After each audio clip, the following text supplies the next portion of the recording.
another super jackpot!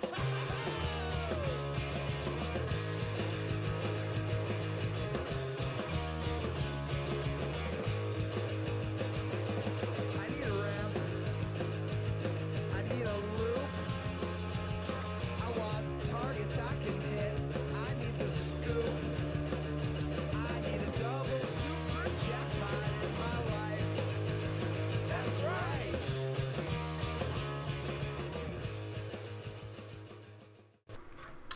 What's going on? Welcome to Bro Do You Even Talk Pinball. I'm Nick Lane. Kevin Manny. Welcome. It's Monday, April 11th, It is 2016. the day after Papa. I started off correctly, so Phew, this is man. good. It's a little touch and go because I'm burnt out right now. Yeah, we are running on pure adrenaline. Papa. I'm flying high on the wings of victory. Yeah, you near are. victory. I don't even know if they can see that. I don't know if you. Kevin's wearing his modesty medal after taking fourth place in C Division, representing What's up? Buffalo Pinball, It was which is awesome. It was amazing. Yeah, we'll get into it later, but We'll get into that. We won't kill that right now. But let's see what do we have lined up. What are we going to talk about in this episode, this show? Yeah, so- episode number 2. official episode number 2. Yeah. The secret episode 0 is out there if you want to listen to it too. But we're gonna give our usual rundown. We're gonna start with game room updates. Game room updates. And then we're going to get into the Ohio show, which took Kevin. place the previous weekend. Yeah, Kevin went to Ohio. I didn't. Kevin has told me nothing about it, so this is going to be honest to goodness, genuine questions about Ohio, not Yeah. staged. Usually we get together and talk pinball about tacos when we haven't had time to do that because we've been doing too much pinball stuff. Too much pinball. There has been no time for tacos. And then we're going to talk about Pop, of course, Yeah. which just happened this past weekend. Yes, indeed. And then we're going to do a Game of Thrones review. We're going to do both Pro and Premium. Yeah, Are exactly. you ready? You can do Pro, right?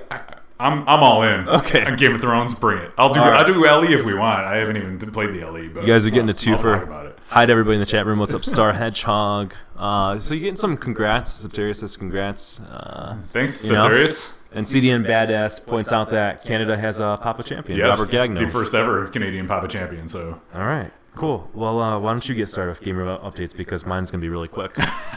all right. So it's always a challenge. You know, it's like how much has gone on since the last podcast? Like when did we do the last podcast? But since the last podcast, I hosted Western New York League Night. You may have seen that. We streamed it on Twitch. It was our final push to kind of get everybody to vote pinball. And we didn't have the circuit event at the last for the last podcast, did we? We No. didn't have that lined up, so we'll have to talk about that too. Yeah. Well, that's an update. Yeah. That's it doesn't have to be game room update. Yeah. That's a Buffalo Pinball update. / game room update. So if you haven't heard through our social media and other podcasts and just following pinball in general, we got a Papa Circuit event.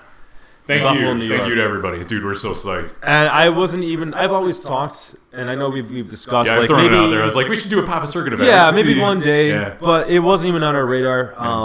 Papa reached out to us, or a rep from Papa, I'll say, and say, have you considered throwing in one of your events for the Papa Circuit event? I was like, well, yeah, maybe, kind of. Yeah. So I guess that was the nudge that I should do so, and I did. And then thanks to our awesome social media, our show, our local followers, Yep. folks out in, I think our Canadian friends definitely pushed for it because of the proximity. We're going to get a lot of people from the Toronto, Ontario area Yeah. coming to it, but we have a Papa Circuit event. It is the second weekend in August. Super, super excited. It's going to be super stressful, but I'm stressing we've already. got a thinking lot about of we've it. got a lot of support from a lot of people who want to see this happen and want it to be successful in Buffalo, just because it's such a good kind of middle area, I guess. Middle. You got Cleveland 3 hours away, 3.5 hours away. You've got Pittsburgh 3.5 hours away. Then you got the upstate New York folks who can drive all around. We have leagues out in Rochester, Syracuse, Binghamton now. Plus we have people from the city that are going to come up, Yeah. and then. There's at least 3 leagues just like in the Toronto area, let alone London, Ontario. So Yep. our buddy Joe C will recruit all his friends from Canada to come down, I'm sure. I'm predicting. I mean, it's a really conservative estimate, but I'm predicting we're going to get at least 100 people. I mean, that's easy because we've been doing 60 in our last tournament. Yeah, we've gotten the one before 60 that. plus in just tournaments we've had locally. So a I'm 3-day confident we can hit tournament. 100. I'm saying 150, maybe even 200 at this point. That'd be Why amazing. not? Yeah, shoot for the stars, right? So, to all those folks listening to us who are in driving range or even considering flying it out, know that Kevin and I are going to put everything we can behind this. The rest of our league members and folks, operators, local place Pocketeer who has machines, we want this to be incredibly successful, and we want you guys to have a good time. So we're going to do our best. We want to do it again next year, too. We want it to be good enough that we can do this every year. So thanks for voting for us. Thanks for entrusting us. Like I said, we're gonna give it our all. Yeah, we're very excited. So thank you for that. So we hosted other things going on in here. So we hosted Western New York League Night. If you want to ask who won that with League Night, guess who? The guy that owns all the machines in the house that we were playing at. So another victory for me. Unfortunately, that was the last time you're going to see Wipeout. Wipeout is long gone. I know, breaking the hearts of everybody on the stream locally. I forgot all about it, actually. It's not even. Wipeout is gone. We streamed it, and then it left the next day, and now it went to the Ohio show, and now it is gone. It sold at the Ohio show. I must say, it was quite a hit at Ohio. I saw a number of people posting on Pinside the next day that it was their favorite game of the show, which was. Are you serious? I'm not kidding around. People love ripping the crud. So, so Wipeout's gone. I'm glad we got to stream it at least. I also got, you might be able to see behind me here, if you're watching the video version, Grand Lizard got a makeover. He's got the new backlash. I got that in from BG Resto. It's beautiful as it was intended. It's got the Greg Ferris artwork on it, matching the playfield and looking much, much better. Life Forcer giving hashtag rip the crud. Yes. So, pour a 40 out for ripping the crud. Wildcat, who's in the chat, asked, is just going to be Pocketeer machines, or aren't any locals bringing additional games? The answer is locals are going to bring additional games for the classics. I was just talking to Dave Fix, who's one of the operators at Pocketeer. A local collector has said that he's going to allow us to have access to some of his classic games. Yeah. You might have seen the episode when we streamed 8 Ball Deluxe. That's collector Paul McNamara. He's got beautiful, great games. Really happy that he's going to allow us to do that. So we were even just talking about, nothing's final, but you can kind of see the thought process. But Friday we're thinking about having a classics tournament in and of itself, and then Saturday having another classics tournament.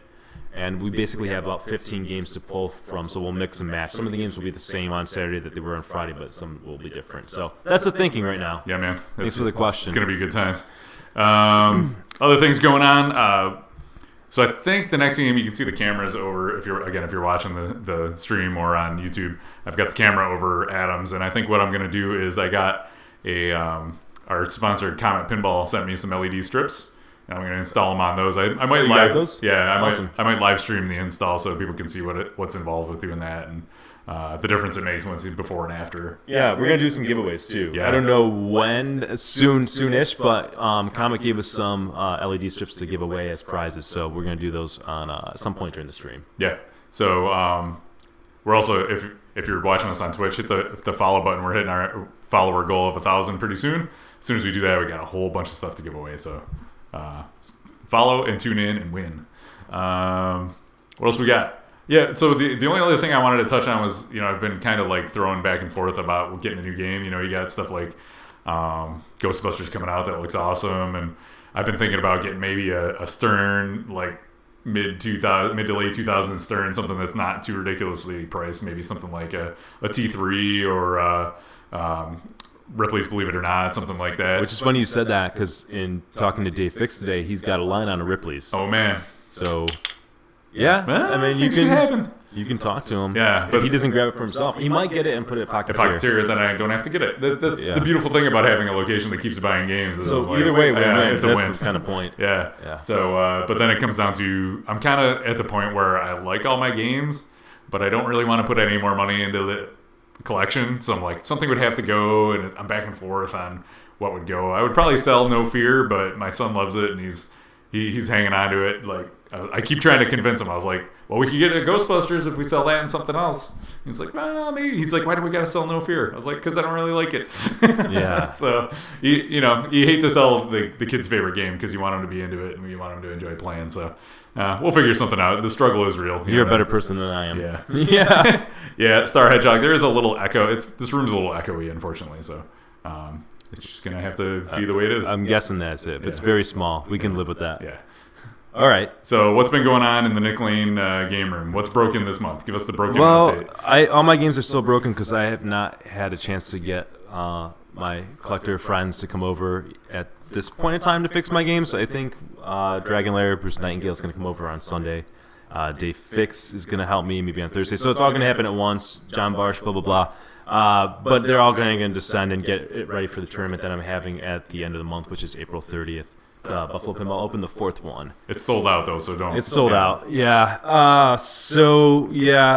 Games are down, but as a game room update, I do have a legit one. All right. It's a very temporary one, but this morning at 10 a.m. through the back doors of my house walked in a Centaur 2. Oh man, no big deal. So I'm babysitting that for a small period of time with the express purpose of streaming it on Brody Even Pinball. That is the plan, doing that game on Thursday. It needs a little bit of love because it wasn't working 100%, but I've been told that it's all manageable. So fingers crossed, we're going to have that good to go this Thursday. That's awesome. I can't wait to play that. And hopefully it stays there a couple more days. Maybe it doesn't, maybe, I don't know. But it's going to go out on location, so everybody gets the benefit from that in the Buffalo area or people traveling through the Buffalo area. Yeah. Stop by Pocketeer and play some Centaur 2.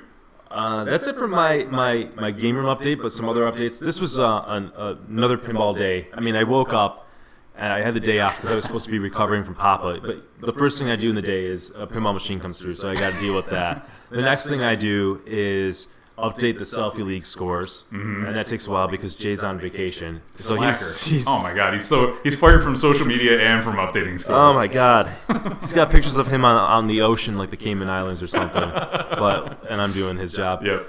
So I was doing that and then mailing out shirts. So if you guys ordered pinball shirts from us, Buffalo Pinball, the good news is Did you mention shirts? Yeah, we're gonna get. Kim's gonna pull that up on the screen. But shirts have gone out for those who ordered it, and if you're watching this on YouTube or live, you can see an example of the Buffalo Pinball shirts. So we did a run of them, which we only have demand enough to maybe do a run a year, and that's kind of it. Yep. So if you like them, you think they're awesome, I would not wait at all. The 2XLs are already sold out. They're nice American apparel, so like good quality shirts, not Gildan. Nice. Yeah. You know, we don't mess around when we do it. There's some mediums, there's some smalls left, there's some large XLs. That's it, and we only have probably maybe at most like 5 of each. Yeah, a handful of each, if even. So, like I said, if you guys like it, go to buffalopinball.com/merch. And you can order it. The shirts are $30. That includes shipping, and we'll get it out to you, as soon as possible. Yep. And if you're watching, I must say the model is very sensual. Oh God. Who is that guy? I don't know. Remain a mystery. And then we'll do some more shirts maybe in a few months. Maybe like once a quarter we'll do some custom fun shirts. Yeah, I was getting some requests on social media today for the Brody Even Pinball shirt, and we got a slightly modded version of that. We got to do that next. Yeah. We got to do it. We'll get there. We're getting requests for one that. thing at a time. But grab those shirts while they're hot and still So available. Eric W. Green wants to know who did the art for our shirts. Yeah, so the front art is just the simple concept of a pop bumper, and that's something that I think Dave Fix and I mutually came up with. Okay. All right, very simple. Yep. But the back is do you know who did it exactly? RG Bargy printing in Buffalo. I can't remember the name of the artist that ended up doing it. She's out in Cleveland though, right? I think so. Yeah, I connected with her on Instagram, but she does great work. And I basically showed them what we wanted. I showed Eric from RG Bargy. I said, "This is the kind of style we want. Make it pinball themed, but not like I don't want 2 flippers and a ball like every pinball design seems to have. So the flippers and the ball are in there, but it's kind of subtle and different. And we can find. I mean, if somebody wants to I want to give this person credit. Yeah. Assume that she wants credit and maybe more business. So we can find that out and we'll post that maybe on our social media or. Should I say if they email us? There we What's go. easier? She is on Here we go. Instagram, and All her right. name is Nambi Pambi. You want to spell that? NAMBIEPAMBIE. And so if you connect with her for artwork, tell her that Buffalo Pinball sent you. Yeah. There we go. No discount code. No discount Not yet. code. Not yet. She's not an official partner yet. All right. Shall we get into Ohio? Let's do it. I think that's it for my game. Well, reviews. you've got one more thing that traveled back home with you from Bava, right? yeah, but I want to show it. We don't have it queued up. You can tease it a little bit. All right, so I mean, and rightfully so. I want to do it justice, but Dan Burfield, who's maybe better known as Tilt Cycle, who is a partner of ours. I'm always hyping them on the show. I've commissioned him to do a piece for me a month or two ago because he has. I saw it hanging up in the Pittsburgh clubhouse. That's where they have their league, right? Mm-hmm. It was a playfield last year, and it was like an old school playfield, and it had lights, and it was hung up on the wall and it's flashing. It looked awesome. Yeah. I was like, I really want that for my game room. But I was just waiting for him to have a playfield I liked, and then sure enough, one day a genie showed up there on his like website, which I don't think it's even accessible. But if you message Dan, he will give you these options if you want to do something like this.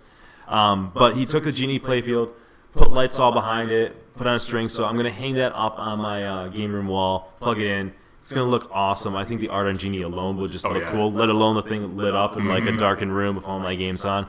I'm really excited.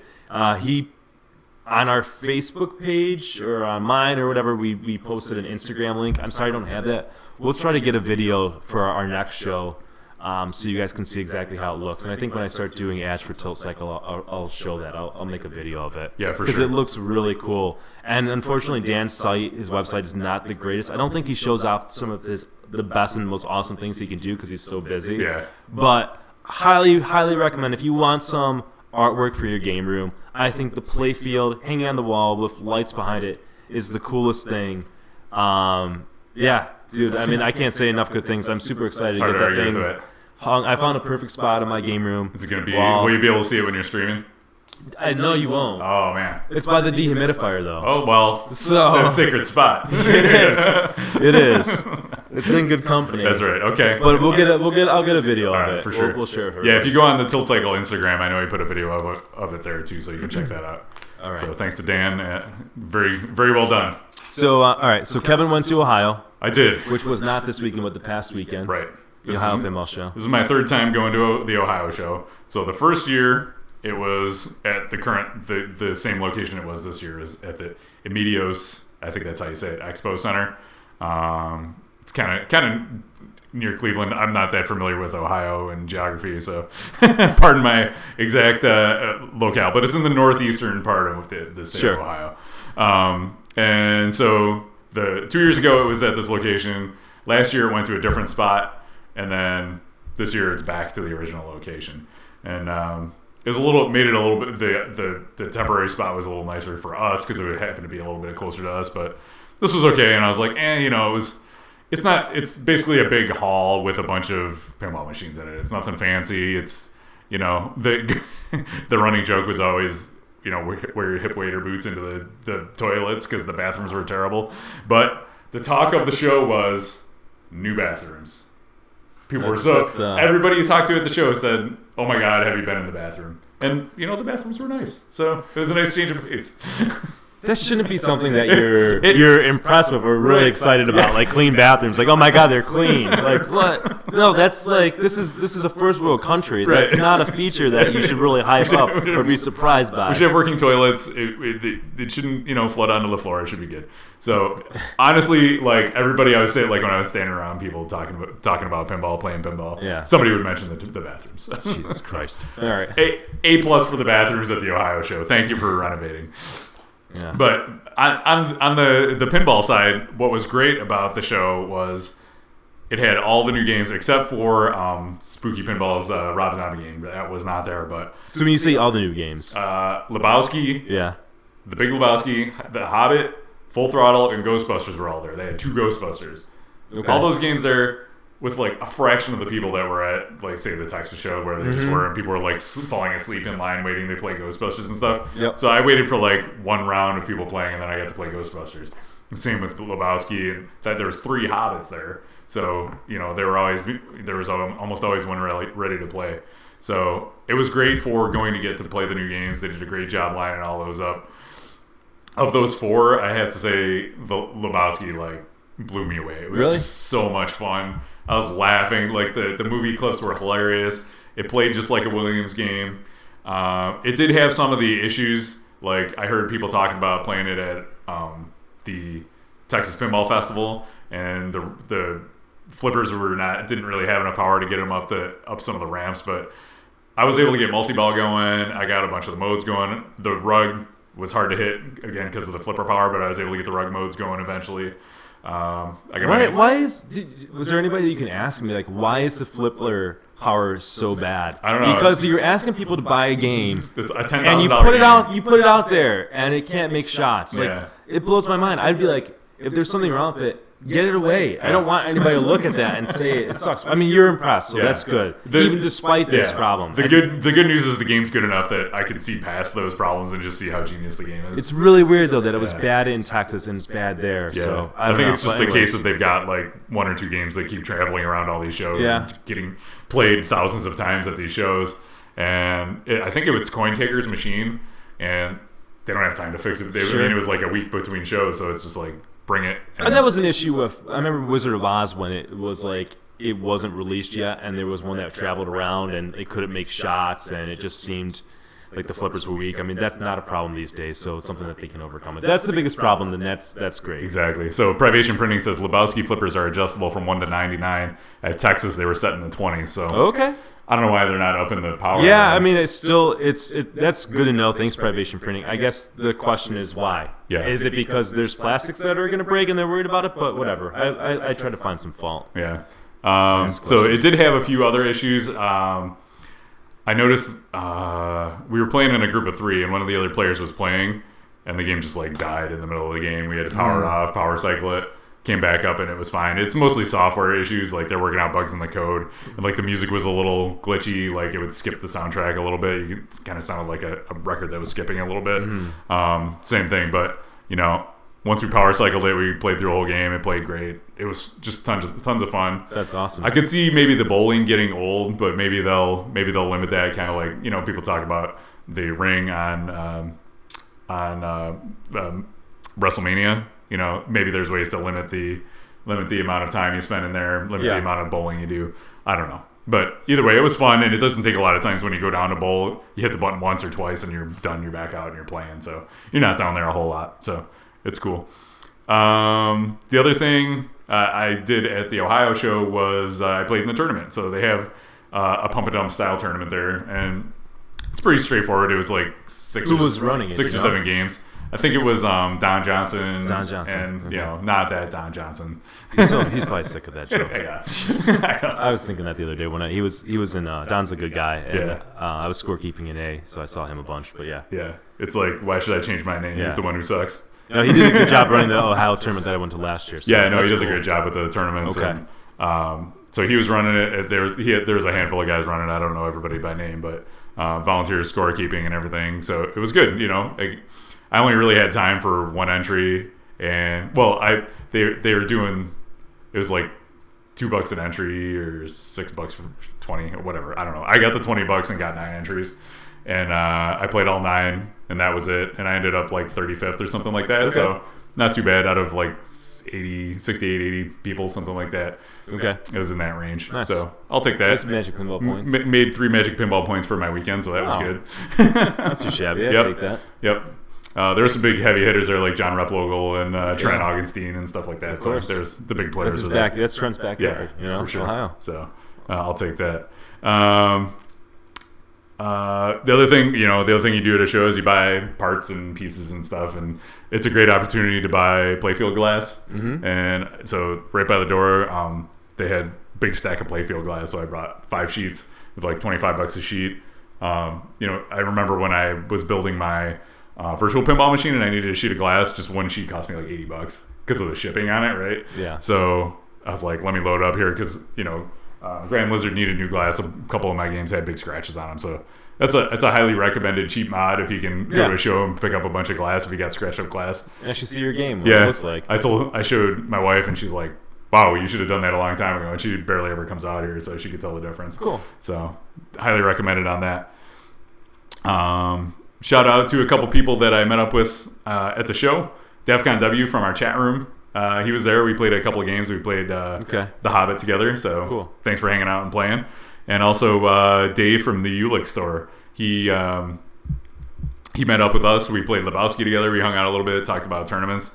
And he also volunteered to give away some things for our 1,000 follower goal. So that's awesome. He's going to give away some flipper bat toppers. Okay. We'll pick a name, and then the person can pick whatever kind they want from his store and just order them.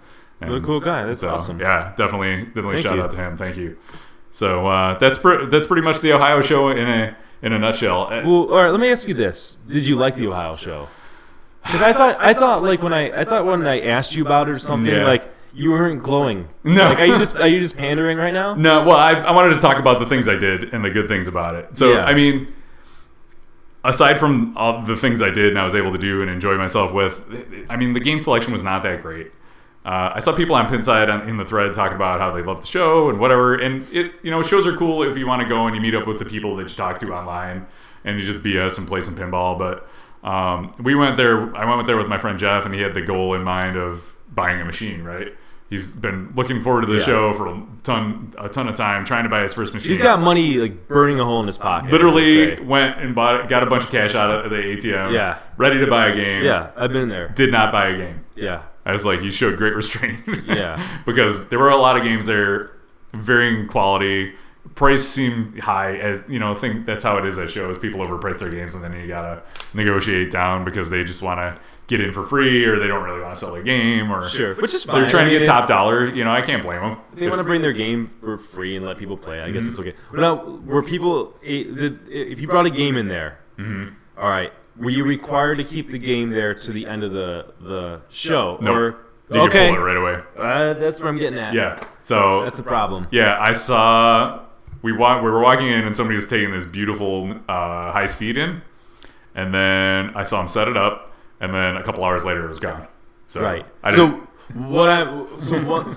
you don't know what I kind of referring to, the Allentown show, which is coming up at the beginning of May, they basically have a policy that if you bring a game in there or you bring some games, you get in for free, right? And basically what that means, you bring a game in, you set it up, and you let the public play. Right. What you're required to do if you bring a game in there is that you have to have it set up for the whole show. Even if you sell it, it needs to be set up for the whole show. Otherwise, I think you pay a penalty if you take it out. The reason they do that is they don't want people bringing games in and having them sold, and then people who come down to the show like a day or two later, there's no games there because they've all come and gone. Whereas on the last day, all you have are the crappy games that nobody wants to buy. Or the overpriced games that are unrealistically. So it sounds like that's what happened at the Ohio show. Yeah, it was. And, Jeff was looking for like a mid-90s kind of like a No Fear, Johnny and Monic kind of level game. He specifically was looking for like a Stargate or a Starship Troopers, right? Something like that. Nothing in that range. They had like early solid state stuff. There was a couple of EMs, and it just seemed like a whole bunch of older games and not a lot of that 90s mid-level stuff. So he went away disappointed, unfortunately, but that meant I had room in the truck for my playfield glass, so that was good. Well, see, you worked out well. No, I went to the Ohio show for the first time last year when it was at the quote-unquote new location. Yeah. Now they're back to the old one, and I made a decision because everyone's like, the Ohio show. It's always come up every year. I've been in Buffalo with the collector community because a lot of collectors go to that. And it happens to be the closest one for us, too. And that's why, right? So I have always chosen not to. I would go to Papa instead because the timing's right around the same, and, there's money's a concern, right? So last year I said, I'm going to skip Papa for the first time, and I'm going to check out the Ohio show.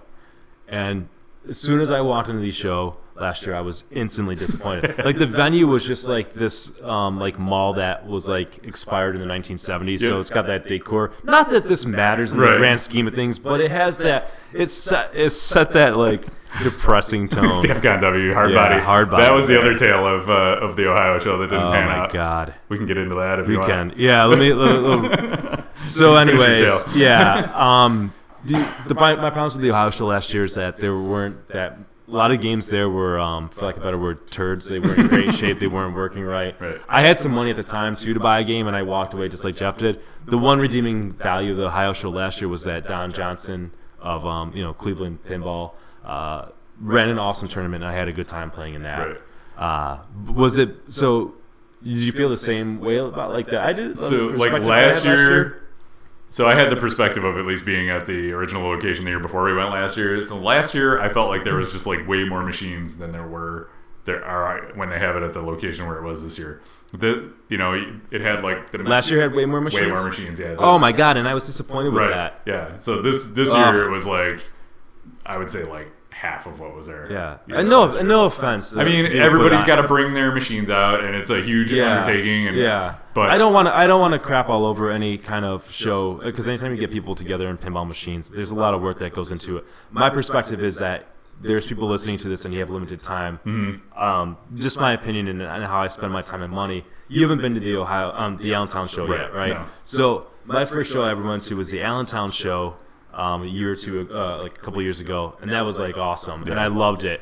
So I was like, I'm in Allentown every year. That's the show for me. So when I walked into the Ohio show, I couldn't help but compare it to Allentown, and I was disappointed. Right. I don't really have any other. The Ohio show is really the only like show like that I've been to. I don't really put that in the same category as like a Replay FX or something like that because that's just off the charts. Like having it at a convention center, Papa brings all their own games. They have all these vendors and stuff. But I can't, like Ohio show and Allentown are kind of more in the same category. So I'm really looking forward to Allentown. Ohio show, I would say go if it's within a couple hours and you want to go. Sure. Maybe play some. If you wanted to just go and play Ghostbusters or whatever before it comes out, and it's within a couple hours, it's worth checking out. It's awesome that they had Lebowski there and Ghostbusters. I had never played Lebowski. That's really cool. Yeah, so it's worth going to check out those games. Probably not going to, unless you want a project game or something like that, or you're probably not going to find something. Or a lot of times what happens is like people make deals ahead of time. Like 2 years ago, that's what I did. Like I had a roller games and I sold my roller games before I got there, and I picked up a Congo. But just like they never even went into the show. We just traded them in the parking lot. So if you can set something up ahead of time, that helps make it worthwhile too. Right. All right. Then you know what you're getting. You want to talk about hard body then? Because they came up in the chat. Yeah, DAFCON W talked about hard body. My mic has a lot of echoing going on, Kevin. I don't. Nick's mic. Damn it. All right. Of course. Let's. We probably can't fix on the fly. This is just gonna sound like crap, unfortunately. All right. I can try and disconnecting it and reconnecting it, but why don't you talk about hard body and I'll try and figure it out. I wasn't even in Ohio. I mean, we'll figure it out. We'll talk to Nick about his Papa experience, and then I'll try and fix during it. that. Yeah. Well, I mean, the hard body. We joke about having a hard body for the show, pinball machine. But at the end of the day, I guess it's just you played it and it's not that fun. It happens when he looks at Kevin, so I wonder if I tilt my mic away a little bit. Oh, yeah. It happens when you look at Kevin. All right. There we go. All right. Don't look at me. How do I podcast? Put above privacy screen. That's right. All right. We'll get there. Thanks, guys. All right. So that's hard body. So, right? yeah. So it's been the running joke we've been streaming for over a year, playing video games on the stream. Playing pinball on Twitch and joking about how we need to have a hard body going the whole time. So it turns out there's going to be way better. See, there you go. Thank you, guys. Thank you. So it turns out there was a hard body that was going to be at the Ohio show, and he advertised it ahead of time. So we're like, all right, this is it. And we were trying to get Man of Hat to buy it because Rob Metzler. He has it's not Man in the Hat that you may have seen in Brussels. Totally different guy. So we're like, you need to buy this. And he's like, no, I'm not going to go in on it. I was like, all right. We had agreed ahead of time. If it was in good shape, we would all go in on it, buy it, stream it, and then sell it. So we get there, and I was like, I made a beeline. I went past Ghostbusters, past Lebowski. I'm like, where's hard body? It was the first game I went to play. And I found it. It's gorgeous. The playfield's good. Cabinet's good. It's got what's her name on the back, flexing. And I go out and play it, and the flippers are all messed up. So what are you going to do? So I'm like, I'm not going to get this game and who wants to spend a buy whole bunch game? of time rebuilding flippers.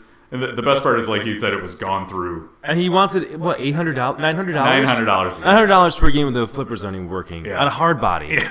Come on, dude. Yeah. Like, why?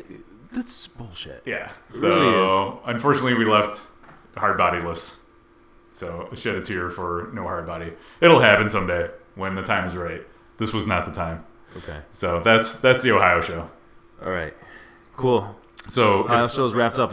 if that wasn't enough, a week later we're going to Papa, and you headed down to Papa earlier than I did. So why don't you give us your Papa experience going in? Like, when did you get there? What was your game plan going in? So I like I said earlier, I skipped out of Papa last year and went to Ohio show. This year I wasn't going to make the same mistake. I really missed the Papa facility because the first time I ever went down there was March in 2011 for Pinburg, and I always went to Pinburg and Papa. But because Pinburg is now at Replay FX, which is at the convention center, that means that we weren't at the Papa facility within a year. And I love being down at the Papa facility. It's such a great experience. It's my favorite place in pinball. It's so good. It's so dude, cool. It's something else. Like, if you haven't been down there, there's some videos you can watch on like YouTube. Just maybe Google like Papa facility or Papa pinball. But you walk in there, there's 400 some pinball machines. They're all working like they should. I mean, I heard some people complaining this year that the machines weren't great. I didn't play a lot on the floor, but they seemed good to me. They're all level. Yeah. I mean, it's such an amazing place. Like, the first time you walk in there, you just spend like 20 minutes walking through, and you just almost don't say a word because you can't believe a place like this exists. Yeah. And it's only open twice a year. Well, now it's only open once a year, really. I guess they have like league nights sometimes for the Pittsburgh folks, but for the regular public, if you want to go down to the Papa facility, you need to go down to the Papa World Championships. And the cool thing is, I mean, if this is new to you, this talk about Papa, this is where they have the World Championships. You have people from all over the world coming to this. That in and of itself is very cool. You don't have to compete in the tournament to go down there. You can just show up. There's no cost to get in those doors, and you can just play the games. I mean, if you don't care about competing, go down there, and you just want to play pinball, just go down there and do that. You can. It's awesome. Yeah, we had some folks from Buffalo just go down, and they were like, this is amazing. They didn't play in the tournament. How can you go around with a warehouse full of like 400 beautiful pinball machines that you can play to your heart's content for a full weekend? Yeah. You can't go around. So I got down there. The tournament is from Thursday to Sunday. Thursday and Friday, you're trying to qualify. It's the format's a pump and dump style, or it's also known as HERB, H-E-R-B. Don't ask me why it's called that. It's after somebody's name, like the person that came up with the format. All right, there we go. Yeah. But I looked it up. basically, I was like, why is it called that? Yeah. basically, you buy an entry. There's an A, B, and C division. I was in B, so my entry was $15, and that lets me play 5 games out of 10, a bank of 10 machines in the B group. And those are the same 10 games that you have to qualify on from Thursday to Saturday.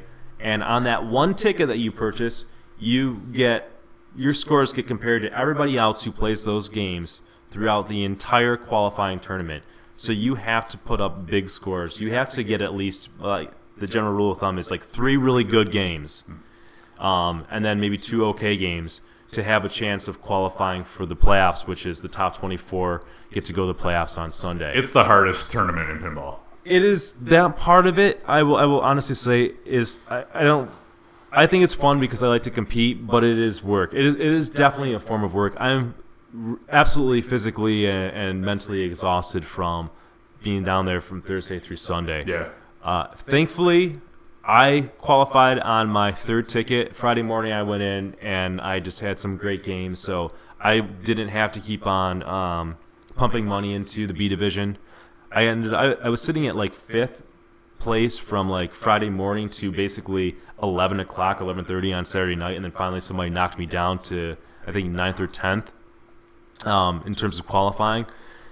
So this was my best performance in a Papa event, the Papa World Championships, which I was super psyched about. But anyways, on Thursday when I got down there, I was kind of running late. I was waiting for a shuttle bus at one of the hotels for 45 minutes. It never came. So I drive down to the facility at like 3:30, 4 o'clock, and if you've been down there, parking is an absolute nightmare. There's really no logistical setup for that. That's the one downside of that. Now, their hands are kind of tied. They do have a bus shuttle, but it's just on a ridiculous loop.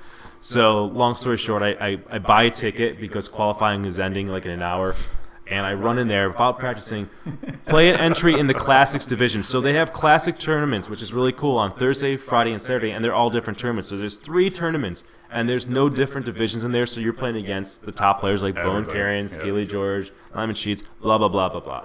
Everyone's playing in there. There's like 200 people, close to 200 people playing in these tournaments.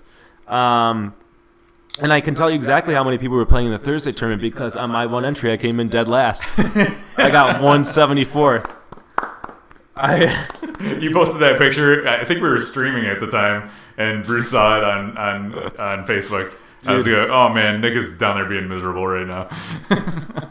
Oh my god! So we got a question in the chat. If you don't play in the tournament, what's the cost to play at Papa? A lot of games are in either 50 cents or 75 cents. That's it. Yeah, no, it's just like going to an arcade, dude. Just like an arcade. No entry fee. Yeah. And honestly, like my son went with me, and he played video games most of the time Yeah, while I there's was a ton of video playing, games and they were all too. set to free this year. It was awesome. Oh, that's cool. We came. I bought like 20. Well, I had some extra tokens.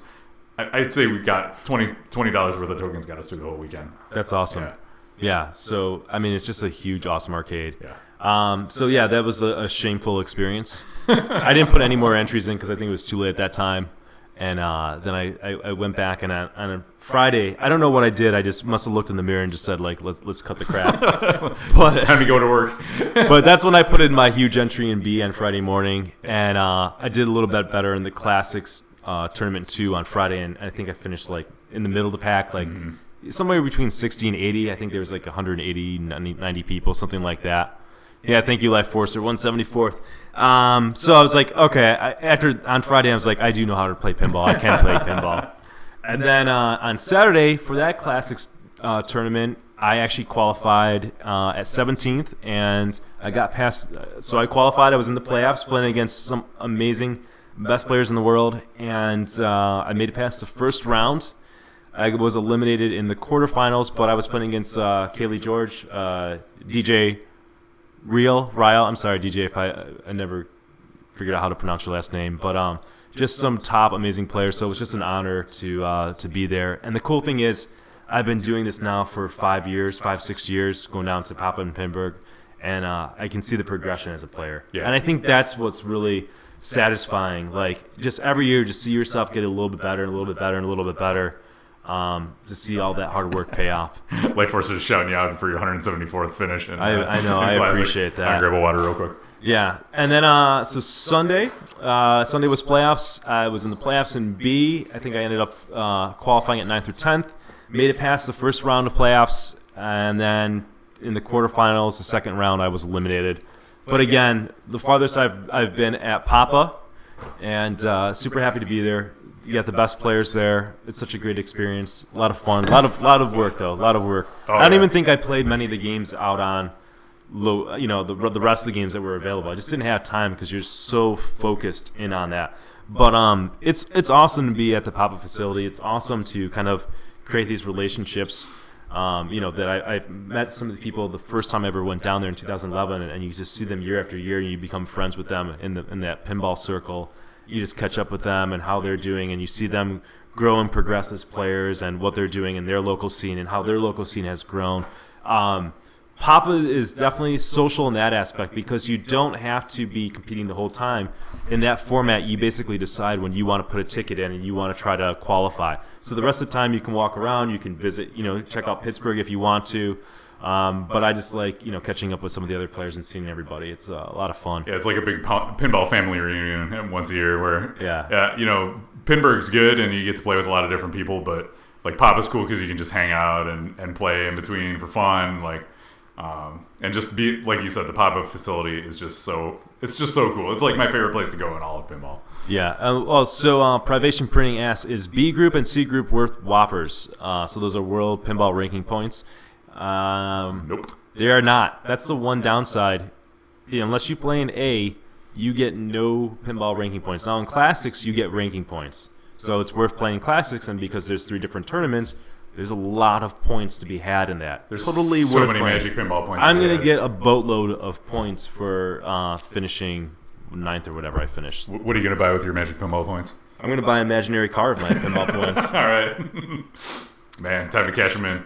We were talking IFPA should have like a catalog on their website where you can cash in your IFPA Whopper points. Sure. Buy some, pens or something like that. Well, the problem is now I don't want to go like I'm 300 something right now until they put those points in there. But I don't want to go 200 or below because then I have to play an A at Papa next year. And listen, I'm not an A player. Like I think I definitely belong in B. I felt very comfortable there, very doable. But there's something about those A players are amazing. Yeah.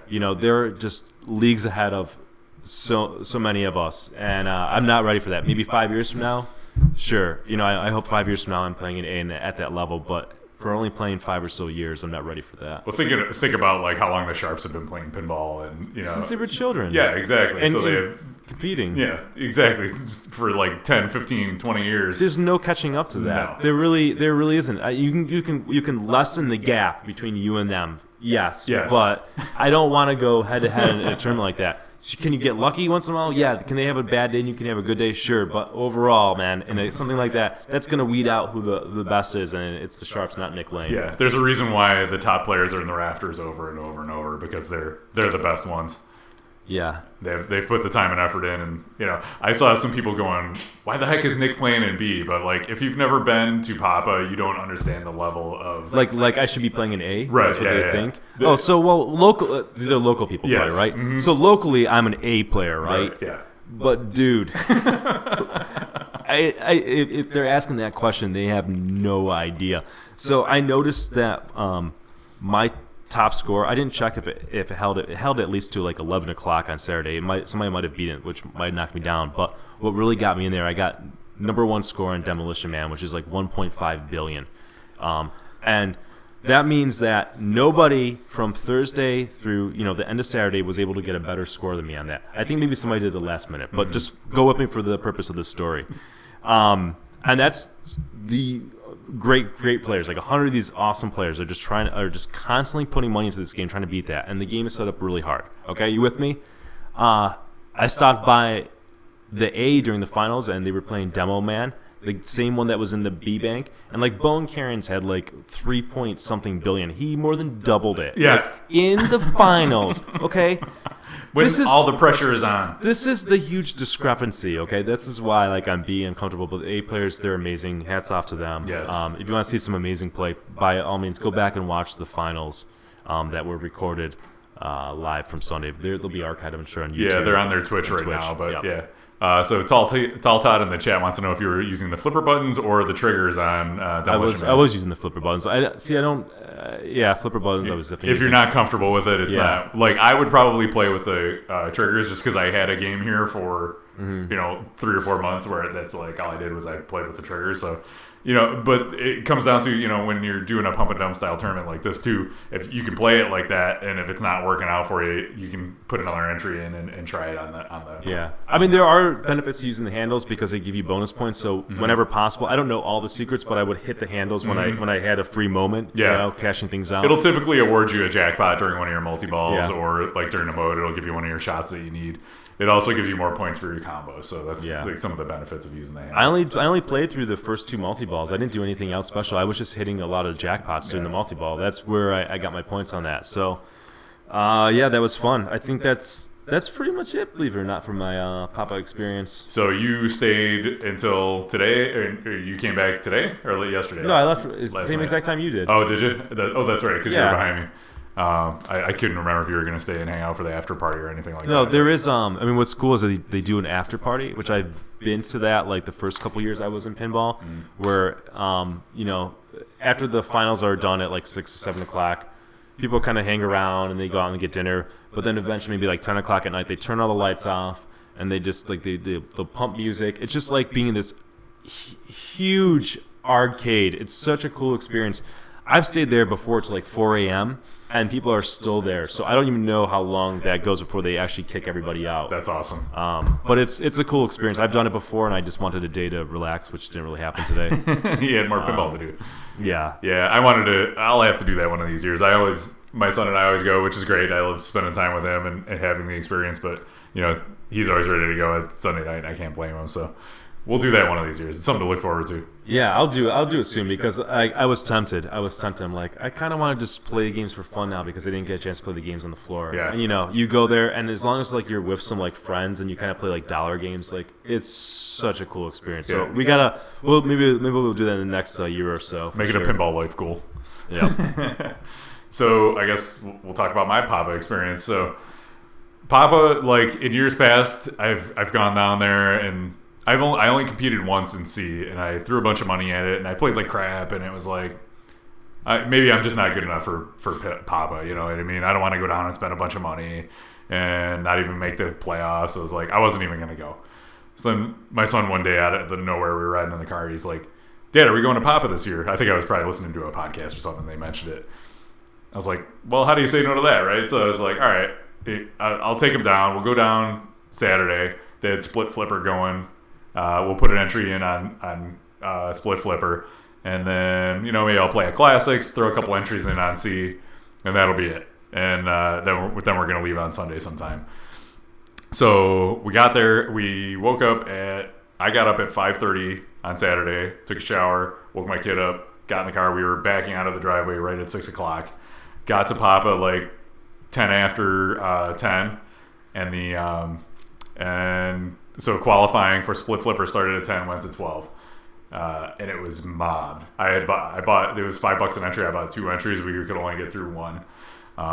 We got through one. We ended up, I don't remember, like somewhere middle of the pack. So it was fun. Like he had one flipper, I had the other. It was a cool experience. I'm really glad they did something like that because I think tournaments like that are lower the barrier to entry for people. It's like, oh, you know what? I'll go with a buddy. We'll do Split Flipper. That's fun. You got Josh and Zach Sharp next to you playing Split Flipper too, so that's kind of intimidating. But I saw the people that ended up qualifying first. They were not top level players, so it was great. And it's anything they can do like that to get more people involved. I'm glad to see them doing it. Just like they added a D division this year after they had feedback that maybe we need to which is good. Thank God they did that. A tournament in for just like people who have never played in a tournament before. Because a couple years ago I was playing in C. Yeah. And now listen, if they're gonna allow me to play in C based on the rules, I'm gonna do that until I win it or move on or I can't. So you need to put these barriers in place. But it's not fair because C was the beginner division. It used to be the beginner division a couple years ago. Mm-hmm. So somebody new to pinball, you want to have them be able to walk in and feel like they can have a chance, right? Not just get destroyed the whole time. Not get destroyed. That just super makes it discouraging. no fun at all. Yeah, you don't want to do that. So good on Papa for listening, getting some feedback, and making the changes like that. So what happened was so 2 great things happened. I played in Classics, and my first game, I put the number 1 score on Space Race. And I was like, holy crap. I have the top score on a Classic at Papa. This is amazing. I was like, all right, let's play some more Classics. I got this. I'm good at these games. And I totally bombed the rest of my entry, but my score held. So throughout the whole day, top score on Space Race at Classics 3 at Papa was mine. So that was like you talked about, seeing your progression in pinball. That was like, all right, that's awesome. That's an awesome milestone for me. I can see that I've gotten way better at Classics, and having a couple of EMs in the house probably definitely helped with that. So that was awesome. And so then after that, I was like, all right, now we got some more time because qualifying for Classics ended before qualifying for C division. So I did my Classics first, then went over to C. I put 1 entry in, and I had an okay game on No Fear. And the other ones were like garbage. So that, No Fear was literally the only game that gave me any points. I had zeros on all 3 other games. So then we went to dinner, came back, and I was like, you know what? I'll throw my other entry, and I had bought 2 entries in, and that's going to be it because that's really all I'm going to have time for. So, or there would have been more time, but I was like, that's all I'm going to do because I didn't want to have that same experience that I had 2 years ago when I was like throwing money at it, just playing like crap and whatever. I wanted it to be low stress, and I knew I didn't have a whole bunch of time to qualify. So I played, and my ticket got me in. I was 24th. I had a pretty good game of World Cup Soccer. I had like 700 million, and I had a good game on Full Throttle, which I haven't played that game enough to know what a good game is. I felt like I played good. I played for a long time. I got a bunch of multi-balls and some jackpots. Played through a couple modes. and it held, man. Like, and so I was at 24th, and I was like, nah, that's not gonna hold. And you're like, you should throw some entries in and play the other games you haven't played, try and get some good scores, because that's some of the strategy of Papa, right? Is like, there's other games in the bank that you don't have on your ticket. If you play those games and get good scores, it'll knock other players down. Yeah. So you can kind of play offensively a little bit that way too. So I did that, but all my games were garbage. I don't think any of them knocked anybody down. But it was a good way to kind of get a feel for the other games, and then just stay fresh and stay active on the games. So I put 2 entries in doing that, and it was like 10 o'clock. And big shout out to Joe Chervino. He was hanging out with my son while I played, and so that was a lifesaver. And he wanted to get one more entry in, so I said 10 o'clock, we'll swap. I'll take my kid back. You can go play pinball. And we hung out for a little bit, and then I was like, it is what it is. I kept watching my entry go up and down. And I was like, we're going to go back to the hotel. And we did that. And I just sat there and refreshed my iPad over and over watching that. And they started broadcasting for the last hour. So I was watching that and hitting refresh. And, midnight hit. And there I was right at 24. So I was in. So that was like, I couldn't even believe it. I was like, holy crap, I qualified at Papa. So now I get to play. This was my first time ever qualifying at Papa. So next day, we go in. And we were off to the races. The first bank of games, I pulled up the standings, because I'm not gonna remember everything that happened. But the first bank of games we played, it was this is gonna be C here. So I played Metallica, Terminator 3, and Avatar, and I won all 3 games. And got a 12. That's awesome. It was ridiculous. Oh no, we played Avatar, Dracula, and X-Men. That's right. I was like, I thought we played X-Men. Yeah. So Avatar, I got first place with about 10 million. If you want to know like kind of what the scores were, first place with 30 million on Terminator or on Dracula, and then X-Men I got like 16. So I had 8 going into the final round, and I had some people talk to me about like, okay, you're already guaranteed into the next round. How do you play? And I was like, I want to keep playing to win, because I don't want to like slow down at all. I want to stay fresh on the flippers. So I went in. I was like, I know how to play X-Men sort of now. So I kept my foot to the pedal to the metal, and came off at the 12. So that was like, wow! I just swept my first round in playoffs. So it was on a quarterfinals, and we played Avatar again. No, wait, it didn't load. There we go. Metallica, Indiana Jones, and then Target Pool. So Target Pool was kind of the oddball out in the bank. It was we had a bunch of Stearns and Williams games, and then 1 EM and Target Pool. And Target Pool ended up being good to me. I ended up winning it twice, and then we played it again in the finals, and it was not so nice to me. But moved on to semifinals, played Metallica again, Target Pool again, and Attack from Mars. Moved on to finals, and we played Target Pool once more, Indiana Jones, and Attack from Mars. And I only got 2 points in the last round, but I ended up finishing 4th. Made it to the Final 4 in Papa C division. Walked off with some hardware. And a couple $100, so you can't argue with that, right? There you go. Help pay for the trip. Yep, help pay for the trip. And now, hello B divisions, because I'll be relegated to. So you have to play in B. Yes. All right. So, which you can play. I mean, you definitely could. Yeah, I feel like if I know you can. Anybody who can make it that far through, you're probably ready for B, and it's good. I could probably keep playing and winning in C, but. It's going to force me to kind of up my game and rethink my strategies and play harder as we go forward. So Saltad asks, are A, B, C, and we'll throw in D games set up the same? How does Papa set up different from your home games?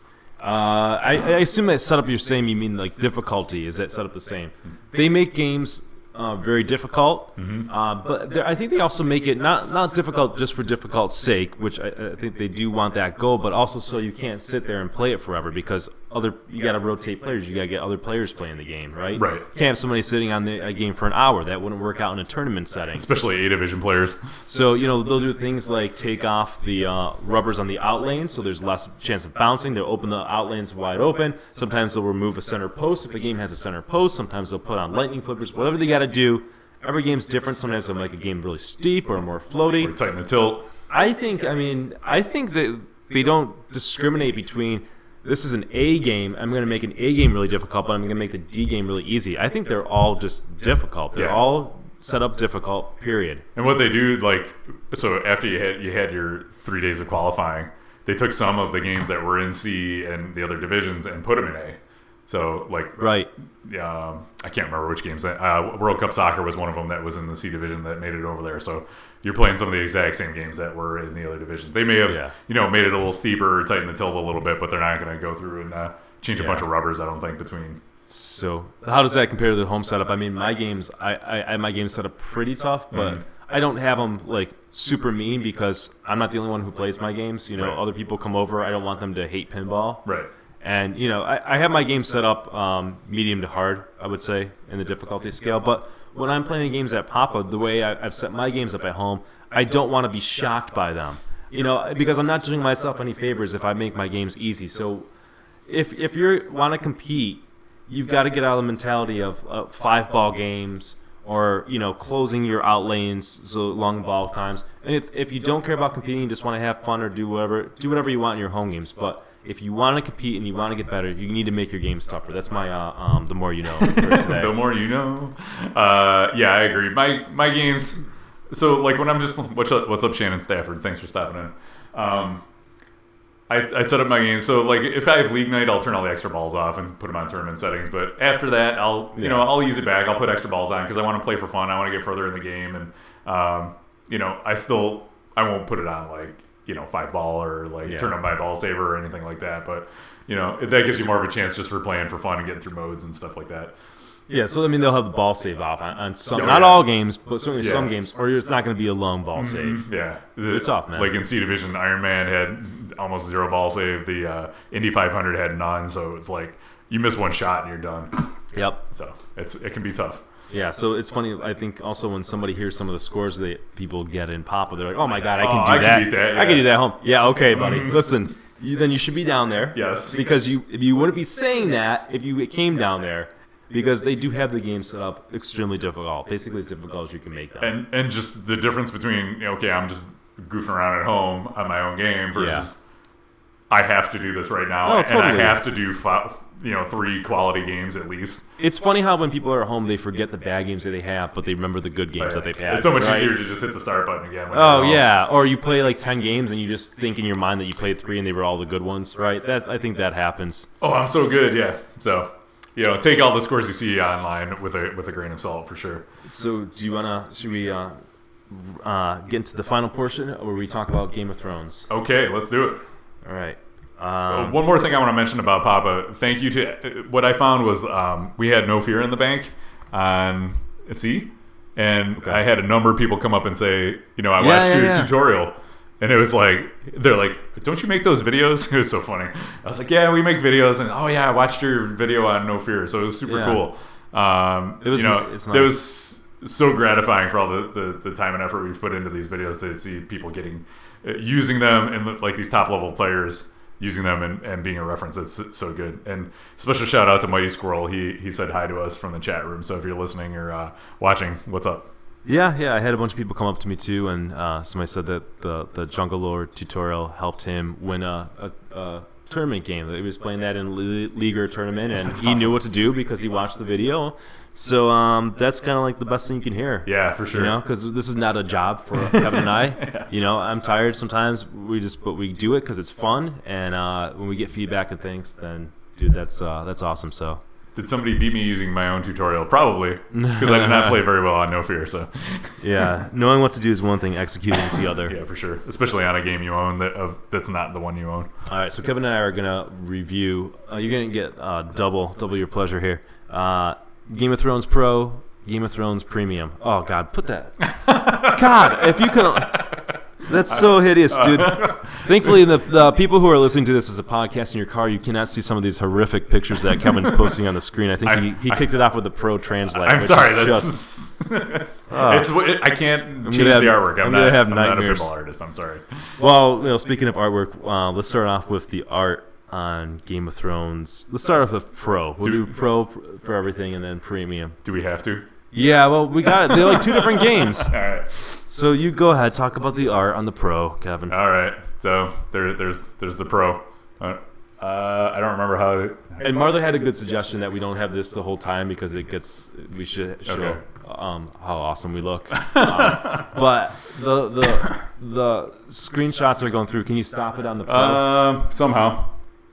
Yeah, this is our first rodeo. No, there was something. You did last time. I think I have to click it first. Maybe pause. Pause. P. Uh. It's one of these keys. This is professional podcasting here, people. Oh, I think I did it. Okay, so that's the Pro right there. That is one side of the Pro. That's the one side of the Pro. Just soak that all in. That's one side. So well, go ahead. What's your review of the art on the Pro? Well, when this artwork came out, this whole artwork package came out for Game of Thrones, I'm gonna put this out there first. I've seen like half of one episode of Game of Thrones, so I have no affinity for the theme. I have like zero knowledge of who these people are on the cabinet, other than playing the pinball machine. I don't know what the heck's going on. You could switch. I would switch back to us, like in between. Okay, so that's the pro tip. Pro tip. Thanks, all right. Martha. Thanks, Martha. Here's us. So yeah, it's Photoshop. Even it's cut. It's all the things people don't like about pinball art. It's like here's a property, a license. Here's all the assets to go with that license. You cannot use anything other than these pictures. And they put people on the side of the cabinet. They put people on the back glass, and there you have it. I think it's horrific, actually. I think it's pretty bad. All right, and so that's the cabinet. What about the playfield? The playfield is like. Do you have a picture of the playfield? Yeah, let me pull it up. Up. So the playfield. The first game I played was the Pro, and I played it up in. Hang on. There we go. Boom. I played it up in Rochester. There was a location that has one, and all I can remember thinking was, why is this like with the inserts changing colors? I'm like, all I've ever heard about Game of Thrones is that it's like people killing each other and all these horrible things going on. Why does it look like a box of Crayola crayons in this pinball machine when the inserts are changing colors? And like you look at a game like The Walking Dead, and that's got photorealistic art on it too, but it's at such a mood because it's got like it's kind of got a monotone feel, and it's got the blood splatters everywhere, and it looks how it should look. It's kind of gross, and I think the playfield's hand-drawn art, though. It's maybe a Walking mix Dead. on Walking Dead. Yeah. I think it's a mix. It's probably a mix. Something. But yeah. On this, it's just like, this could be like insert generic. Super generic medieval theme. You show that picture to somebody that's on the screen right now, Like, what and they're game is like, that? what is that? Dude, I have no idea. There's a shield thing and some swords and a bunch of gears and some fire. Yeah. Okay. So yeah, I was not impressed at all with the art on the cabinet or the playfield. So, all right. What do you think? You know what? Go back, because I'm going to start off with the worst offender. Yeah, pause it right there. Boom. Pause it right there. I'm sorry, we won't keep this on the screen too long. Kevin's going to get there. All right, listen, the cabinet is nothing to write home about. The playfield art on the Pro, when I saw it live in person 2 weeks ago, we had a local collector buy it. Didn't look as horrible as the pictures. I mean, a lot of people have said that, and that's true. Yeah. Maybe I'm over it by now. It's not that horrible. It's just not good. No. You should be like, oh, it's not horrible. Yeah. That's like, because, look, it takes a year to develop these machines, roughly, or a year or 2 years. You spend all this money in development. They're expensive. You don't want to be like, yeah, it's not horrible. Like, come on. Yeah. That it's just, I don't care about, it's license and restriction. I would love to hear, I can sit here and bash it. I would love to hear the story behind it. I wish I can just say, hey, listen, here's why it looks like that. Yes, I'm an accomplished artist. I know this, or we know it should look better. I don't know what you got to say, and they can't say it, but without hearing that story, I look at it and like, how can they not make that look better? Because there's licensed products from Game of Thrones that look better. There's like a board game out there, Game of Thrones board game, And I've seen pictures of it, and it's dark in theme. Yeah. And it's like drawn. It's not Photoshop stuff. So that's BS. I don't get it, dude. But all right, so I can live with the play field. It's not horrible. The cabinet's not horrible, but the translate is just god awful. There it is again. Because anybody who's seen this show, first of all, it's a dark show. All right, and the backlight is this orange and yellow brightness, and then you have like some of the main characters. There's a ton of characters in the series. They're on one side, and the other family's on that side. It looks like this weird 1980s like screen splash of like an intro to a show. It's just so stupid, and it doesn't get the theme at all. The nice thing is that if you have a pro, I think it's a fun game. If you have the pro, somebody's bound to come out with a better translate. I think just a simplistic like the throne and like dark. I mean, somebody did the mock-up on Pinside of that. I was like, oh my god, you nailed it. That's how it should have been. That's how it feels. That's how it should be. Simple. It's a dark show. Yeah. Go with that. Yeah. Look. All right. Walking All right, Dead is that's very all. dark. He doesn't get much more dark than Walking Dead, and that went over great. The art sucks. Okay, let's go in the art of the premium because at least this is a better story. Because once we set the bar so damn low, anything's gonna be bound to be better. So, what was the story with the art on the premium? They released pictures of the Pro and the LE. All right, so stop it there. And then they were like, they delayed. It seemed like they kind of delayed the premium, showing the premium. Yeah. And they reworked some of the artwork. The premium original was going to basically have the same artwork on the playfield as the Pro. The LE has the same artwork on the playfield as the Pro. The LE does, but then there was such backlash like you've never seen on Pinside. I mean, even for Pinside, this is bad. And they retooled the artwork at least on the playfield. I believe they retooled it.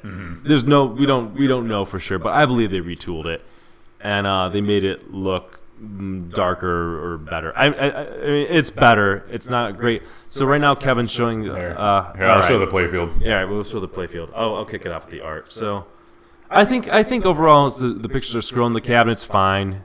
The back glass is fine. I mean, this is all fine. This is nothing to get excited about. The playfield on this has the kind of the winter theme, the castle black or whatever. If you're familiar with the show, still it's way too effing colorful. It looks pretty silly, but compared to the Pro, it looks better. I mean, it just looks better. I think it looks better in person than what you're seeing on the screen. Yeah, they made a cool there's like a texture on this area in the middle where all the shields are for the different houses. I also like that they added like the winter effects to the castle, the upper playfield. All around, if you're gonna buy a Game of Thrones, the premium is the one to get. So Mixer Tuna says the LE playfield is slightly different than the Pro. Letter tone is similar, but there are some differences. So, I haven't seen one in person. If you look at it quickly at just in screenshots, it's gonna look the same. But Mixer Tuna has an LE, so he would certainly know. Thank you for the feedback. Do you want to add to the art of for the premium? I mean, and the premium is definitely the winner in my. Oh yeah, premium is the way to go as far as I'm concerned. It's overall or just art? You're saying art. Art. Yeah. All right. No spoilers, Kevin. No spoilers. Oh my god. All right. Let's move on to the sound of the game. Okay. Let's. Why don't you start off with the sound? Yeah. So being familiar, I've seen all the up to the current seasons. There's not a lot of sound in the game from the game. Here's the cool thing. They hired the voice actor, the Hound, so he says stuff and he kind of narrates what's going on. Is that the Blackwater multi-ball guy? Yeah, he's cool. Like that call out's cool. You hear people repeating that call out. He does a good. Yeah, I do it. It gets in your head. He does a good job. They also got the red woman or whatever her name is. She's the female voice in there. So kudos to Stern for getting not only one voice actor but two of them. I think that's something that was lacking in The Walking Dead that people complained about, and they went and they did that. There's also sound clips from the show. But there's not a lot of sound clips from the show, which is really weird. Yeah. Like, some modes will have a lot of talking. Like, when Arya's talking about who she's going to kill. Every time you hit a shot, she'll say their name. But then you get to another mode, and there's, like, no sound from any of the clips. It's just there's a disparity. It feels like they're not done with the sound in that game. But I think they are done. That's the thing. So, I mean, the sound, again, is just, I would just label it as average. Kudos for getting the voice actors, but the other kind of atmosphere of the game, I just feels a little, to me, it feels like something's missing. Yeah. And then, thankfully, the theme song, even though that's all you're going to hear, I don't even know that's the what other. I was just going to say. It's a good theme song. So, I hope you like it because you're I going to hope hear you it a lot. The sound made like no impression on me at all. The only thing that stands out really is the Blackwater multi-ball call out. Everything else is like take it or leave it. There's like sword clashing sounds and things you would expect from this type of game. But yeah. As somebody who knows nothing about the show, it's like okay, they're saying things, but they don't mean anything to me. Yeah. As a player who is not familiar with the theme, or if I'm a new player, they're not really doing much to encourage me and tell me what to do. It'll say lock is lit, things like that, but it's like, I very average. Yeah, very average. And that's good that you've not seen the show like I have, so you can give your impression of it. Yeah. Right? Like you can get that. You can get both perspectives here. All right, so let's go to toys in the game. Okay. So Pro, the main toy is a dragon. The dragon sits kind of in the middle of the playfield off to the little left, and it will flap its wings up and down. It's kind of cool. Does a little bit of, that's all its movement. It's stationary. It doesn't move around the playfield, but it moves its wings. So it's something, right? It's kind of what we expect now from a modern day toy from Stern. Mm-hmm. If you hit it up in the dragon shot, it will shoot it back very quickly, much like War Machine does on Iron Man. So toys again, average, fine. So I would just want to bring it up here to see if there's anything else we can talk about. The orbit, the right orbit has, when you lock your ball, it's got a sword. They kind of like looks I forget like that chopping even off happens. it seems like it doesn't really. I forgot all about that. I thought for the in the promo videos, it was supposed to look like it was like chopping off heads. You know what I mean? When the multi-balls came out. Oh, but I feel like it just like comes up and all the all the balls come out. I totally forgot that's even in there. I mean that's that says I played this game a lot. Yeah. I forgot that's in there. So that's in there. So that's for not pretty owning much, it. I played it a lot. That's pretty much all you get on the Pro. On the Premium and the LE, you get some more. There's an upper playfield, right? I mean, so that's the other. It's upper playfield toy, but that's the feature, right? I mean, I think people think they will say, "Oh, it's the upper playfield," but it's not a toy. No. There's only other toy that the Premium really has, and this is how sparse it is that it has the ball. Throne. Yeah, the ball will go into the throne, like when you hit like a mystery shot, and a lot of times on games it actually falls out of the throne, so it's frustrating. You're like, are you kidding me? This is BS. But after you've seen it happen once, not a big deal. Yeah. I mean, it's just not a big deal. I don't think I've ever had it go on the throne when I've played the game. The dragon is because it falls out. No, I've never like sent it over there. I don't know what to do. It happens when with like mystery. Okay. Because it's supposed to sit in there mystery, and when you're selecting the mystery, it's supposed to sit in the throne. Oh, okay. They can Gotcha. make a decision. Right. Yeah. But so the dragon's also in the Premium. But now he's in the back left corner, and honestly, the dragon looks better on the Pro because he's more front and center. You can see him more. He's so far back on the Premium that I feel like it loses its effect. And I thought the Premium was supposed to actually do more movement, but if he is, I just don't notice it. Yeah. You don't notice when it's playing. I remember they kind of sold it like that in their promo videos, but you can't tell the difference. If it's I don't even know if it's happening. Yeah. And I can barely tell he's flapping his wings back there. I played the Premium a lot more than I have the Pro, but seriously, there's not much difference other than the upper playfield. All right, gameplay, Kevin. Gameplay. Let's start with the Pro. Yeah. I don't care. You start with the Premium. You do what you want, man. All right. I just want to talk about gameplay in general on this game. I just think it is way too complicated, and like it doesn't excite me at all to play. I'm this talking game. about rules or game. I'm talking about gameplay, like shots. Like shots. Okay. How does the game play? It's fun. It's a fast flowing shot kind of game. It's a Steve Ritchie game, so like you want to hit your shots. Don't trap the ball, especially on this game. It kind of discourages trapping the balls with those combo multipliers and things like that. But there's like the left orbit shot, like so a lot of people have been having trouble with that out of the box. Like people have had to like take, like Bruce got his, and he said had to take the ramps off like as soon as he got it, everybody has because they can't make the orbit shot. So like, did you not notice that before you sent these all out of the factory? Now apparently they're working on a fix, but. So that's got to be frustrating for people who bought the game.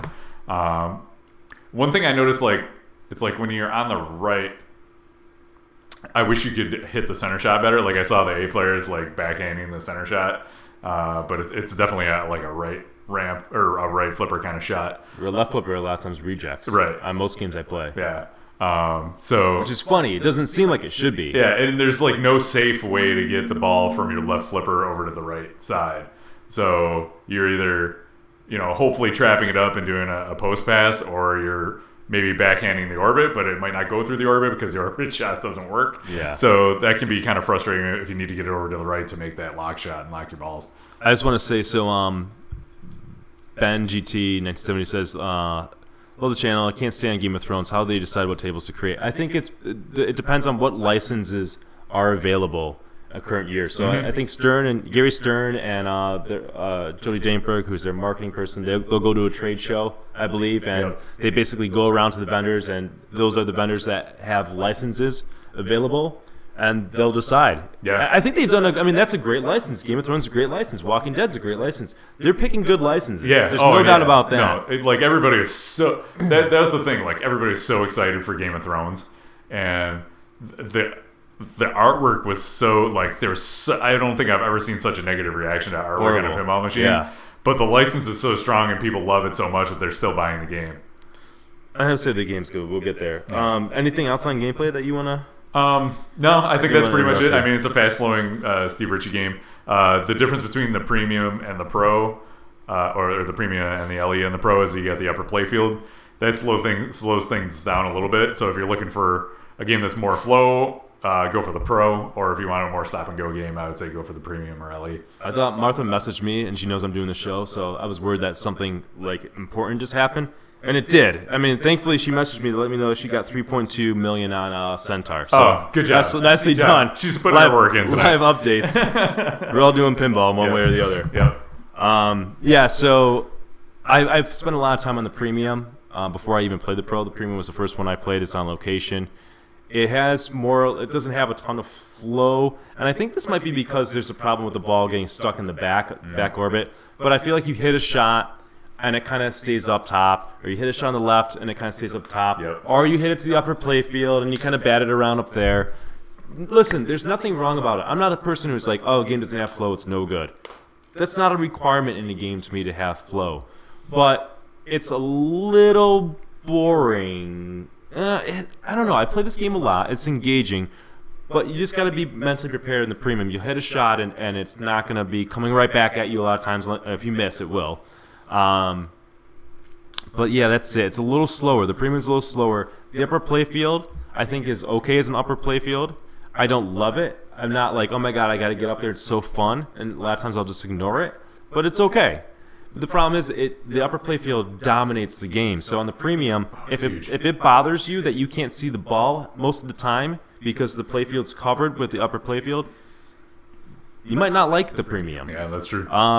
Another game that when I first started off playing pinball, Creature of the Black Lagoon, that's dominated by the ramp. So a lot of times you can't see where the ball is. If that bothers you, you're not going to like the Premium, and it's going to frustrate you. Now the Pro, I just played the Pro recently, and I got to say, I like how the Pro plays better. I'm not the kind of person who says it needs to have flow, it's got to have flow, but it was just a little more exciting. Always being able to see the ball, always having the ball in motion. Again, because I can take or leave the upper playfield, I don't think it's worth the extra $2,000 just to have that. At least not now, unless they make the code amazing. I don't know what they can possibly do. But I think the Pro's a fun shooting game. The shots aren't particularly interesting, but they work. They have some flow to it. It's not a mind-blowingly interesting design, but it's fun, man. Steve Ritchie makes fun games. Yeah. He makes games that shoot well, and they're fun. And I do enjoy playing this game. I've played this game quite a bit, and I always find myself willing to play it a few times at least. And I think that's due to the good the gameplay of it, the good shots of it. Tall Todd in the chat room says Pinside got a throne added to the Pro. So yeah. When they first showed playfield shots, they said, this is Game of Thrones and there is no throne in it. So they stuck a throne on there. Yeah, so rule-wise, and here's where the game excels. Some people in the chat say it's too complicated. I've heard other people say it's too complicated. Here's my thing about having rules that are complicated or deep. I think that's great. I think that's good because if you're buying the game for your home, you don't want a game that has basic rules that you get bored of. Kiss.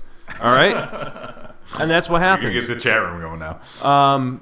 I think a game should be so good that the beginning player who doesn't even know that there's. I have a whole rant on rules. Maybe Let's we won't do it. get to. All right, you want to yeah. do it now? Okay. Let's do it. Here's my thing about rules. This is a bonus. Okay. People say pinball's too complicated. There's too many rules. All right. Number one, you have three categories of people. First category is the person who will play pinball but does not even know that there are rules in pinball. Flip. So whether they're complicated or shallow doesn't matter, right? All they want to do is see something cool, like get to a multi-ball or have the ironmonger come up. So rules being complicated does not apply to that person. Let's say it's 33% of the people. I don't know, but you're with me. That makes sense. Yep. Okay. The other category. That's your mom. The next step is the person who plays pinball. They play a little bit more. They know their rules. Okay. And they know their rules, but they don't become obsessed about the rules, or maybe they're not a great player. Now, I'm not sure why complicated rules will upset them, because a lot of times in games they can at least figure out some basic things, like how do I start multi-ball, right? Or maybe basically how to get to the wizard ball. But how do I start multi-ball, or how do I do the cool feature in a game? AC/DC has a ton of rules in it, very complicated in some ways. But everybody knows there's three things to get multi-ball. There's jam, there's tour, and there's album. And that's the kind of player who knows that there's rules in a game will at least know how to do that. And you can explain that to them in like 30 seconds. You hit the ramps, you hit the side shots, you hit the drop targets, you get multi-ball. Right? Good enough. So that satisfies that middle person. Now having deep rules in a game like AC/DC, where like if you get the albums in order, that satisfies the third category of person who loves the deep rules. But I don't think it should scare anybody off. I really don't. I know it does to some people, but as long as the casual person can have fun and do a feature, maybe they start multi-ball, they're going to be satisfied. The other players, as long as they can figure out maybe a little step above that, how to start several multi-balls, they're going to be satisfied. Whatever, yeah. But if you don't make a game deep, the home market will suffer. Yeah. I promise you that. Anyways, so rules. There's some deep rules in Game of Thrones. This applies to the premium, it applies to the pro. It's almost set up like I've heard people compare it like to a board game, where at the start you pick a house, and that house has different powers that they get or grant you, or different ways of scoring going. It might seem overwhelming at first, but the cool thing about that is the more you play, the more you're going to figure it out. It's a game that will stay on your mind for a while. It's a game that appeals to the more cerebral person. But if that's not your cup of tea, you can set the game to just always be Stark, and it's pretty easy to get multi-ball. You hit the shots on the right that say lock, you hit in the center, now you have a multi-ball, and you can do cool things. I mean, the rules are good in the game. The rules are definitely good. There's some shot multipliers that I really like. I know some people don't, but I think it's cool to kind of see a game kind of blow up exponentially. That kind of keeps me coming back for more, because I always figure, like, here comes my big game, and I'm getting rewarded by shooting the shots really quickly. It's not a chopping. It doesn't feel so much like chopping wood, at least. At least it takes away some of the chopping wood aspect of it. Yeah. So Trip brings up a good point in the chat room too. So it's like the rules are so complicated on this game that they have two. You can pick basic gameplay style or like the full rules mode. So the game ships out of the box with two sets of rules. One designed more for a casual player and one more for an advanced player. I didn't play, like, the first game, the pro I played had this on, and I played a couple games with the basic rule set because I couldn't figure out how to turn on the advanced rules, but I didn't know enough about the game at that point to really talk about which one is better, what the differences are. You made the point of deep rules are good for the home buyer, and I think Stern is definitely in a spot where they have to serve two masters now, whereas games used to strictly be go out on location. People want operators want pinball machines to last 2 minutes for somebody to play, so they have to put more money in as soon as possible and get back into it. So now they have to. Their home market is growing and growing, so they have to fill this need of, I have home players who are going to play this for hours and hours and hours. We want them to be satisfied. We want them to come back and buy more games. So we need to satisfy those folks as well. So they're in a tough spot. And I would argue that games like AC/DC and Game of Thrones don't have that obvious thing for players to do. Look at a game like Doctor Who. There's a big giant thing in the back. There, even like people talk about. Like The Walking Dead or Metallica. It's like, oh, you hit the giant thing in the back, Bash Toys or whatever. But if you don't know anything about pinball, or you're a very novice or intermediate player, that's like, okay, there's something I can go for. There's something I can understand right off the top. On Game of Thrones, it's like, it took me like 4 or 5 games through, and maybe because it was late at night and I was tired, but it was like, how do you even like light your locks on this thing? It's like, does it say light locks on the right side? Yeah, but it's, if you just step up and you start playing and bashing the game around. I agree, though. I agree. You shouldn't have to analyze the play field before you jump into it and go, oh, this is your light locks. You should kind of work your way through it playing. There is nothing there for like the new player to kind of the obvious thing like like I need to hit this thing a bunch of times and it's gonna do something. Like the prison, or like X-Men does it wonderfully with Wolverine. You hit him like 3 times and he started multi-ball. It's this big thing, you can't miss it. Or the Well Walker. So yeah, there's nothing obvious in Game of Thrones for the casual player, and I can appreciate that. So that's my issue with games like that. And, I'm kind of like a step behind Nick in level of play, so I kind of bring a slightly less advanced perspective on things. So go ahead. I'm sorry, I got totally distracted. Tall Todd said something about, do you see the Papa Thrones video where someone blew up the game? He's talking about Keith Elwin. Mm-hmm. Even Bowen and Bowden didn't know how it scored so high. So that's that's a bug in the game. Yeah, he had like 14 billion or something. They discovered a bug. Mm-hmm. So what they started doing is having to power cycle the game in between players playing. That's a broken thing. Yeah. That shouldn't be in the game. They'll fix that. Yeah. So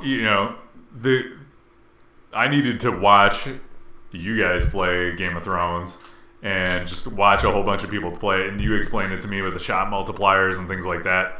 I would have never figured that out on my own. Yeah. I mean, luckily we live in an age where there are things like papa.org with all these gameplay videos and tutorials, but most everyday people aren't going to know about that. They're not going to do that.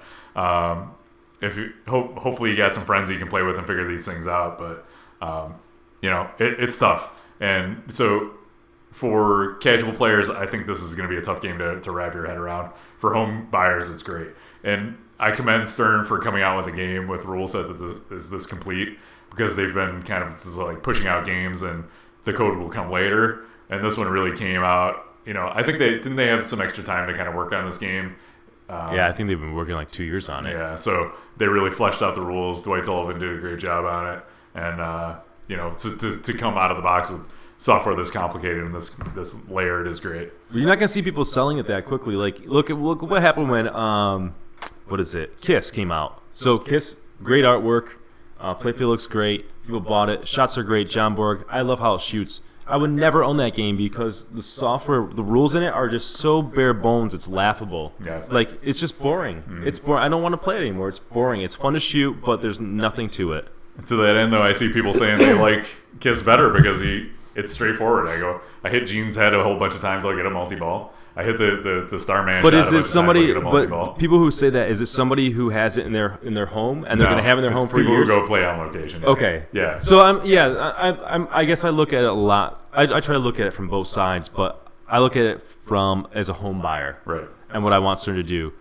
Again, Game of Thrones, like you said, it doesn't have that obvious thing to shoot for, and that's a problem. But like, let's say Iron Man. Oh, let's use Walking Dead. Walking Dead has a lot of rules into it, but at least there's obvious things for the casual player to enjoy. They'll maybe never know that there's deeper rules, but that's not going to bother them. They're not going to stay up at night because they knew how to start these multi-balls, these obvious shots. I hit the Well Walker a whole bunch, and I got a multi-ball, or I hit the Prison a bunch, and I got the multi-ball. So with Kiss, you can add in these deep rules for the home buyer, but the casual player will still love it because they shoot Gene's head, right? And they get a multi-ball. Yeah. So it satisfies both. Okay, let's try to hijack and get into Kiss, but I think it is an important distinction. Stern's been teasing that they're coming out with code for that, so I'm sure it's going to improve.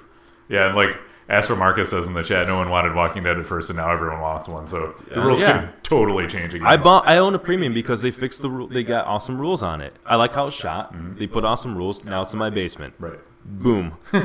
All right. So wow, we really talked about rules, but that's good. There's a lot. Yeah, rules is a big point of that game. So our next point is lastability. Eric W. Green, thanks for the follow. Our last point is lastability on it. I think lastability is pretty good for a home buyer because there are significant rules in there, and maybe the strategy will change over time as to how she might pick. Just the way when AC/DC came out, everyone was like, Rock and Roll Train all day, or War Machine and now it's Machine House all day, Bells. yeah. So things change and things evolve, and that's a sign of a good game when a year or two later you're changing your strategy on it. Yeah. So I think that's rules basically.